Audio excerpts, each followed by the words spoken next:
Hello and welcome. Tonight, I want you to set aside the day's worries.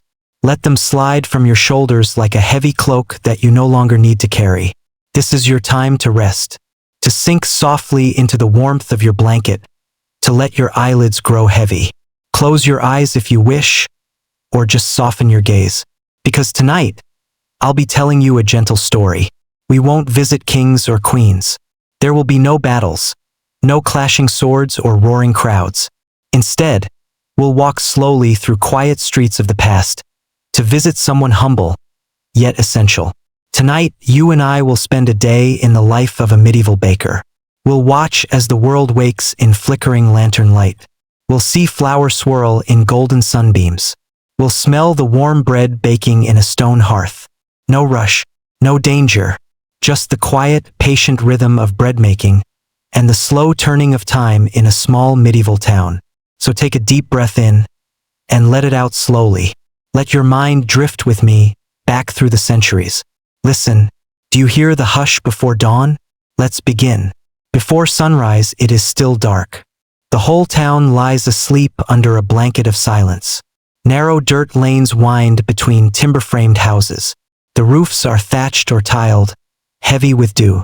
The air is cold, biting softly at exposed skin. Our baker wakes in a small room above his shop. The walls are simple wattle and daub, lined with straw for insulation. He stirs under a coarse wool blanket, listening for a moment to the wind tapping at the shutters. He breathes out slowly, seeing a faint mist in the chilly room. With a sigh, he sits up. He's used to these hours. No one else is awake yet. That's the way of it. Bakers work in the silent hours so the bread will be ready for everyone else. He dresses slowly, pulling a linen tunic over his head. He wraps a belt around his waist and slips on thick woolen hose. His apron, stiff with dried flour, hangs on a peg. He takes it down and ties it carefully. Everything feels familiar in his hands. He moves quietly, so as not to wake his wife and children sleeping nearby on straw pallets. Then, lantern in hand, he descends the narrow wooden stairs into the bakery below. The air is colder still down here.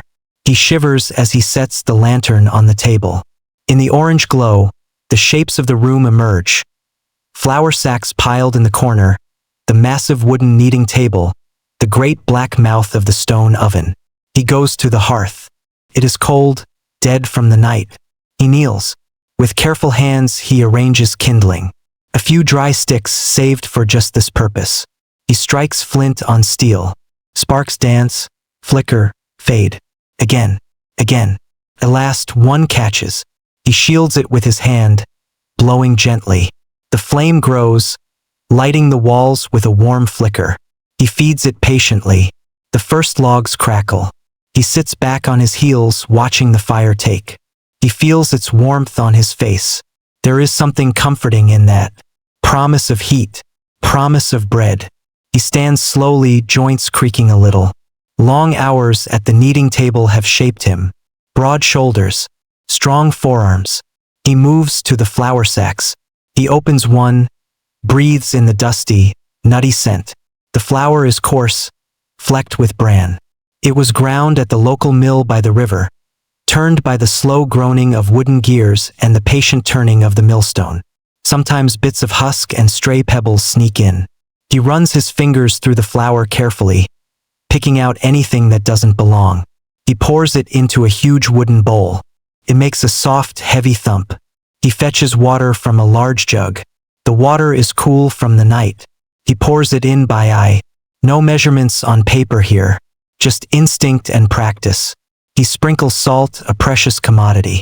Not too much. Then the leaven. Not modern yeast, but a living sourdough starter, kept alive from yesterday's batch. It smells sharp, alive, almost like apples gone sour. He stirs it in slowly at first. The flour soaks up the water, darkening, growing heavy. He presses harder, working it with both hands.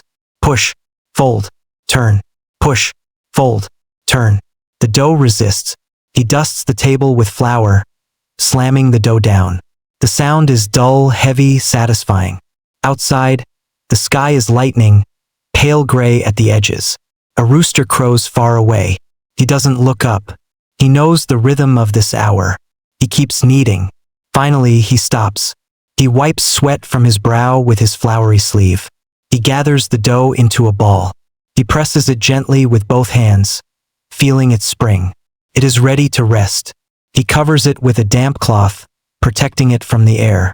It will rise slowly in the warmth from the hearth. He sits back on his stool. He sighs, rolling his shoulders. For a moment, he does nothing, just listens.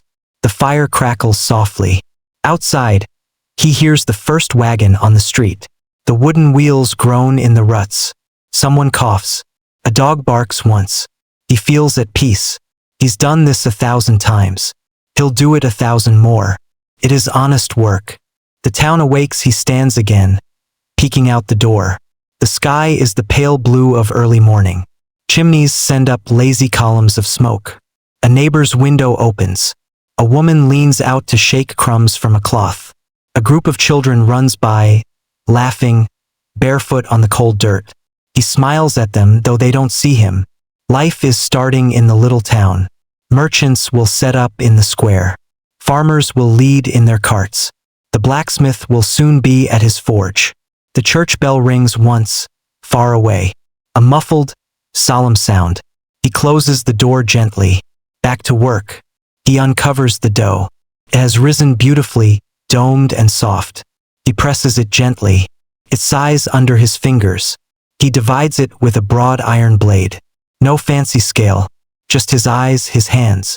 He pinches and folds each portion, rounding them carefully. He sets them on wooden boards dusted with flour. They sit in rows like obedient children.